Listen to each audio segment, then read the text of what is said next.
Hey guys, so here bringing you another video. Now welcome to a profile review, and if I've done this correct, which I think I should have, the first game of the day, so the first gameplay, would have been the crazy Vel'Koz game from earlier. And that game got us back into Master. Now, the title of this video is probably going to be something on the lines of like, I got Master, what next?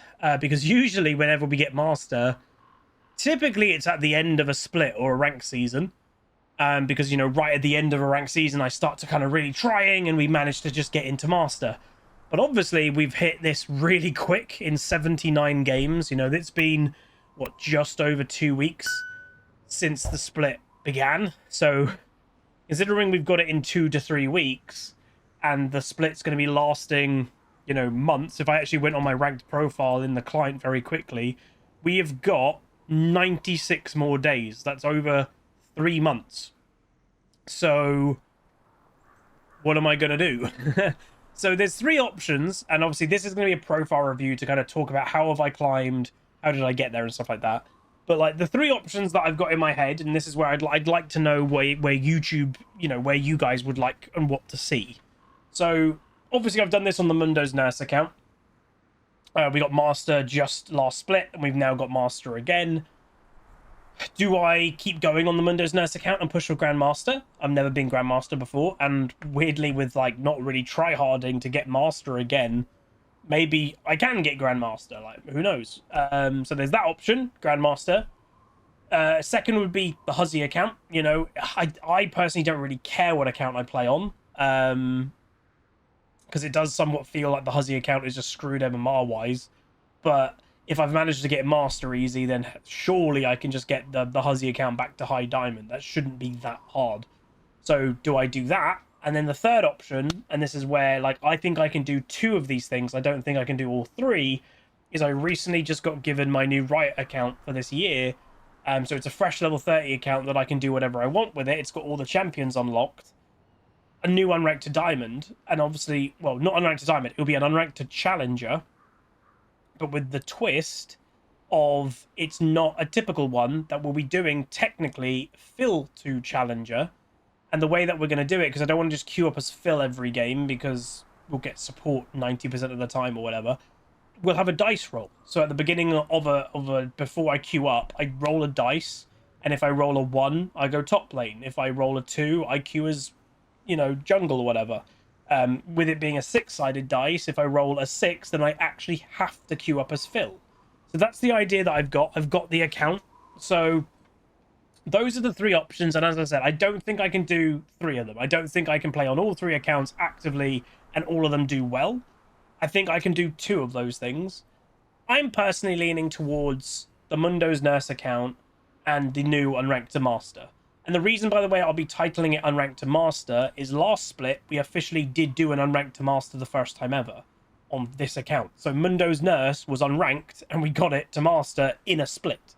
So I have officially done an Unranked to Master in one rank split before. So therefore, I'm comfortable moving forward to title the series Unranked to Master, you know? So let me know what you think. As for this account, just to say, so we got there 79 games, 54.4% win rate. Red Side Lover, so we'll go through like the statistics and stuff, which is really like the nitty gritty. Vel'Koz obviously has been a good champion for me. 100% win rate in 7 games. Obviously, it goes without saying, that's not a lot of games. That's not even 10%. You know, I played 79. So it's just under 10%. So, you know, when you look in comparison to some people that I play matches with, you know, as an example, I actually still have the Professor open for the match earlier. So if you look through here, the Akali has got 108 games of Akali. You know, 26 games on Caitlyn. I had 6 games on Vel'Koz. You know, even 16 on Sion is outnumbering me. So Vex is more than double my Vel'Koz game. So in the grand scheme of things, it's a very low amount of games. But he's done well, so that's he's gained me. Well, I'll go on a different website soon that actually shows like how much LP you're gaining. But I'll stick with this is Liga Graphs again, not sponsored or anything, but it is what it is. So Bel'Veth obviously done quite well. Teemo's done well. Karthus not. Shaco really not. But they've been majority Shaco jungle games. I've only done 1 Shaco support game, and that was the other day. And yeah, it didn't do good. Yorick not too good, Maud not too bad, Blitz not too bad. So my personal patterns, if a game is at 20 minutes, I lose. I don't even know, like, my 20-min game win rate goes down 16%, I guess, from my actual win rate. I don't know. Second match, so I normally lose the second match of my play session, but if a game goes 25 minutes, I normally win, and I normally win my first game of the day. I guess that's what that means. My KD8, so my KD is technically negative, 4.3 kills, 5.9 deaths, but obviously I've played a decent amount of support, so that will be a big reason for that. And then as for my role distribution, so top lane is mainly what we've done this split. 31 games atop, 51.6% win rate. Support then 24 games with a 66.7% win rate, which is pretty damn good. Jungle is where I'm a bit let down, but again, reminding everyone, this is still a low amount of games. So 19 games of jungle with a 42% win rate. If I literally win, what, 3 games of jungle in a row, the win rate will be basically even. So, like, it's where, like, you can read into it a little bit, but you can't read into it a lot because it's really not a lot of games. I've played 3 mid games, I've won majority of them, 2 AD carry games, and a 50% win rate. So overall, I'm pretty happy with that. Jungle, it would be better for it to go up. But what I would say is I just have to make sure when I'm jungling, I keep the stronger champions, like keep to the Bel'Veths, the Viegos, and stuff like that. Playing a weaker jungler, it does hurt you quite a lot. Because jungle is so important, and if they're playing a Bel'Veth and you're playing, I don't know, Shaco or something, you know, Shaco can work, but they just have a much easier way of winning the game. So if we go into patterns, we should be able to kind of get a bit of a deep dive on, you know, exactly what is going on. So I don't know why it says 85 games played when we did it in 79. I don't know. But anyway, so our win rate is a dead even on blue side, but our win rate goes up to a 62.2% on red. So apparently I really like red side. Cool. Surrendering, I surrender 16.7% of games, but the average master player on EUS surrenders 28.9%. It is worth mentioning, typically surrender voting goes up the higher rating you go. And for those who are like, wait, what? So the higher rating you go, players know more about the game. So the fact that in a master game, most people after 5-10 minutes, they do know with a pretty high accuracy, oh, this game's a win, or this game's a loss. It makes the surrendering percentage go up. In Challenger, I think it's the highest because they just know. And it is also worth saying, so it's one knowing, but also, and again, it's kind of the opposite of the AZAP mentality. Is someone who's in Master, Grandmaster, or Challenger, they're not thinking about just one individual game. Like, they're thinking about the big picture. And if they're like, this game's really annoying, we've got an 80% chance of losing it, you know, there's a 20% chance we could come back and win, they just rather surrender it and get into the next game because they're already a really good ranked player. They've already got to the highest ratings. They don't care about the individual loss. They know they'll just start climbing again. So there's that. Victory, my win rate after a victory goes up. So if I win a game, I then have a positive win rate. Obviously, both of these are going to be positives, I think. Yeah, both of these are going to be positives because my overall win rate is positive. But typically, if I lose a game, I'll then win the next.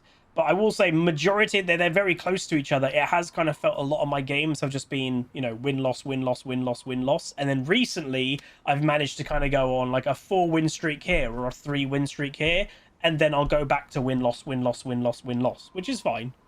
And my win rate after a hot streak, so 3 wins in a row, I will then have a 50% chance of winning the next game. But what's good, if I go on a cold streak, which is 3 losses in a row, I have an 80% chance of winning the next game to break the loss streak. So that's good.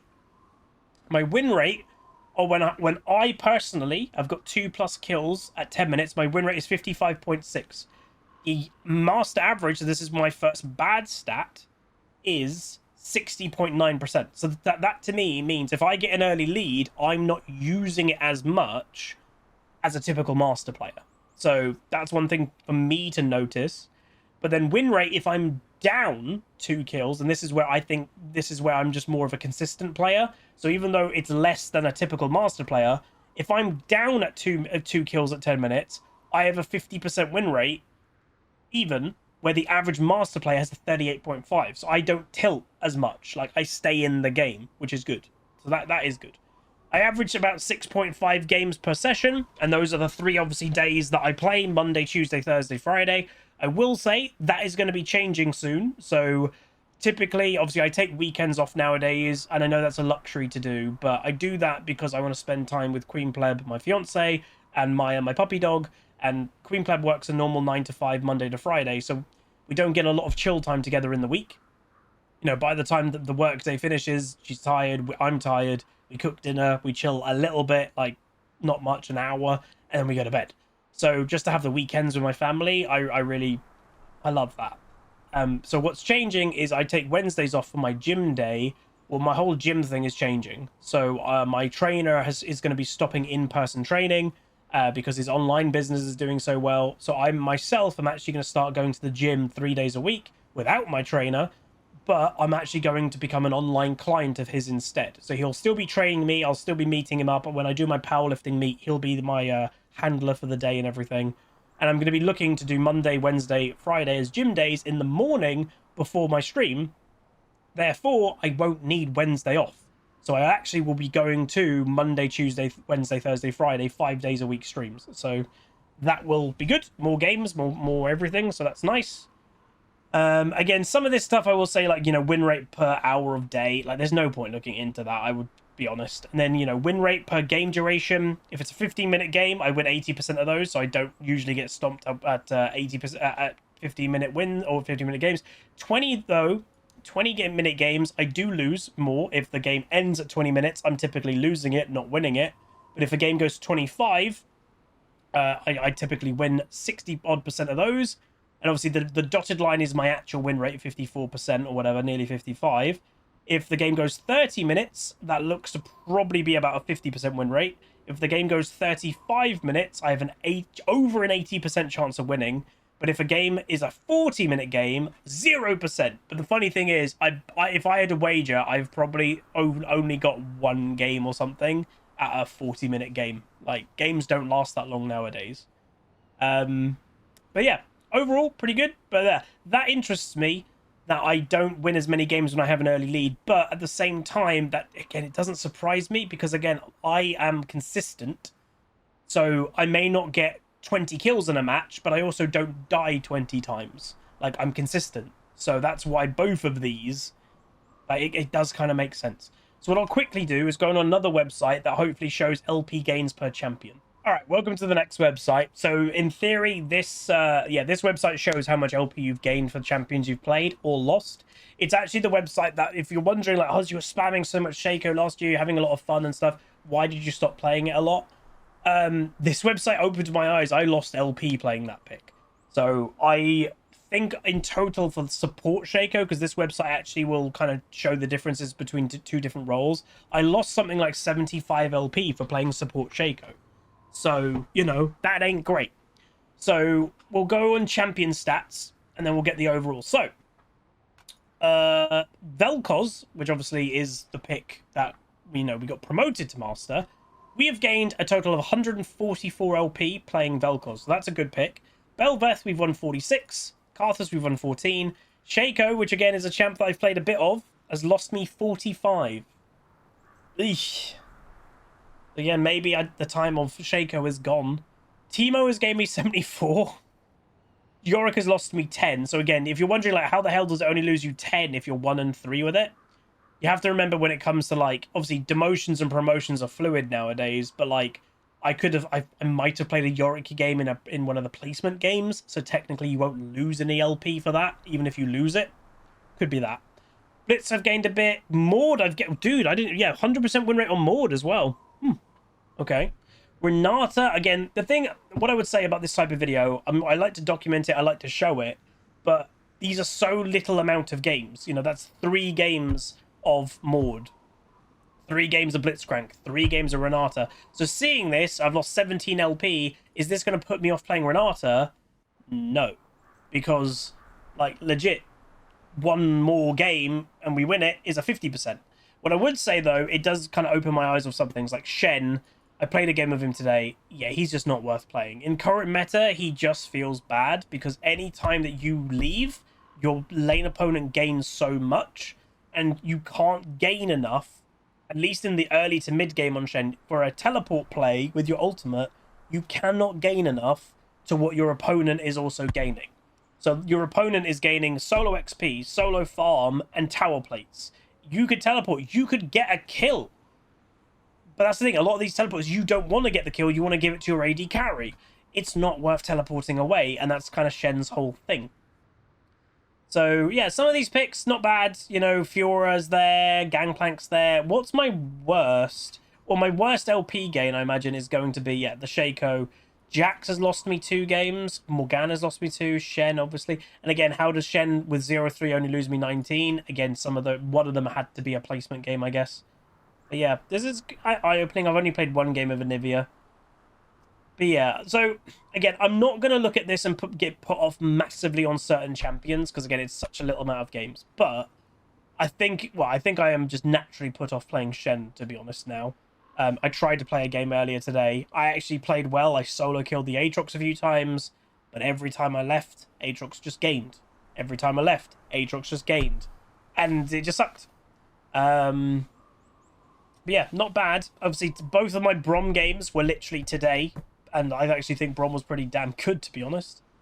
But, yeah, honestly, not bad at all. Not bad at all. So, that is my little video. I might even upload this. I just thought, maybe because, again, we have not been able to do deep, like, I wanted to do this video because it kind of gives deep dive, like, hey, this is what the account is. But it's actually hard to do one of these. And the reason, I've said it a few times, there's too little games. Like, 79 games is not enough to do a deep dive on an account. Not really. You know, when I've played 7 games as my most played on a champion. How many champions have I played, actually, this split? That'll be interesting to know. It doesn't tell me. op.gg should. So if I go to op.gg, all the websites open. From memory, op.gg has got a number. There you go, next to everything. We have played 36 champions. That's not a small amount. So that's not too bad. Typically, in a ranked split, so like if I go into last split, we played 74. So, yeah, typically I'm a much higher than 30-odd, but that's the thing, is, like, the amount of games, like, you play. So, yeah, that's also, you know, you can see the Shaco win rate was actually negative. But, yeah. So I might upload this to Huzzy Extra instead of the main account, but I'll do it after the promotion of the Vel'Koz game comes out. Obviously, we are still eventually working. I will say that this Huzzy Extra is monetized now, but not with ads, which is obviously the main thing of YouTube. So it's monetized through channel memberships. There'll probably be the join button down below, but I'm not expecting anybody to join this channel. We need another 1,000 watch hours, and then this channel gets fully monetized, and that's when we'll be slowly making the transition and moving the second video of the day over to Huzzy Games, or Huzzy Extra. So yeah, I think we'll upload this to Huzzy Extra as just a bonus video, celebrating we got Master, talking about it a bit, and typically, like, you should do this deep dive on your own account periodically through a season. Just notice things, like the fact that literally what put me off playing Shaco's support is I was losing LP with it. And that's the thing, like, so many people won't really, you know, you could have a negative win rate on a champion, but you don't really click what that means. And if you go on, just to say again, not sponsored, I think it was u.gg, you can look up your own account, it will tell you how much LP you've actually lost for picking a champion. And I think sometimes having that as an actual, like, dude, that pick has lost me 150 LP, that kind of makes people kind of prioritize things a bit. And I think that's overall healthy. But anyway, that's going to be it. If you guys enjoyed, do throw a like on it, throw a comment, throw a subscribe, and I'll see you guys next time.